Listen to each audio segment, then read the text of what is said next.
Hi, and welcome back, MK Army, to the next microeconomics lesson. In this lesson, we're going to be learning about market equilibrium and producing consumer surplus. All right, let's dive right into it. So what is market equilibrium? Simply put, this is the point where your supply and demand curves intersect. So this is the state where the quantity supplied equals the quantity demanded. The point is also known as the market clearing price. This is when your market clears, both producers and consumers agree on the same price and the same quantity. So here are the two cases what occurs when your price is either above or below the equilibrium price. So in the case of a surplus, your quantity supplied exceeds your quantity demanded. So you can see it right here. Your quantity supplied at this point is greater than your quantity demanded. So as stated by the law of supply, as your price increases, so in this case from P star to P1, your quantity supply also increases. Hence, there's a movement along the supply curve, and there's a movement along the demand curve upwards as the quantity demanded decreases with an increase in price. So that difference between the quantity supplied and the quantity demanded is your surplus. So your excess supply.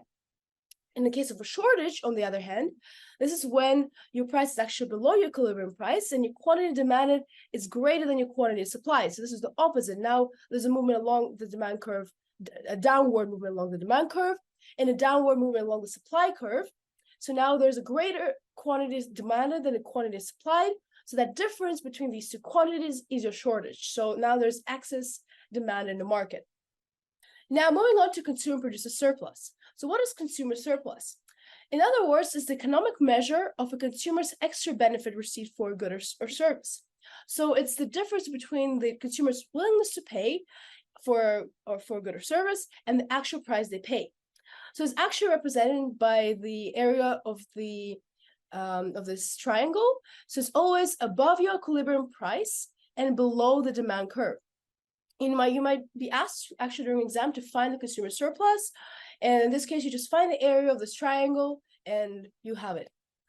Now on the other hand, for producer surplus, it's also the area of this triangle, but the pink triangle this time, and it's always below your equilibrium price and above the supply curve. So it's all the producer profit. So in other words, the producer surplus is the profits generated by selling a particular product at a market price.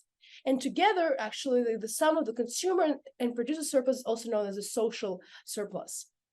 And this wraps up our video. Thanks again for watching. Check out the rest of our videos and drive for more notes and exercises to practice, and slide into our DMs if you have any questions. We're always happy to answer and help out. See you later.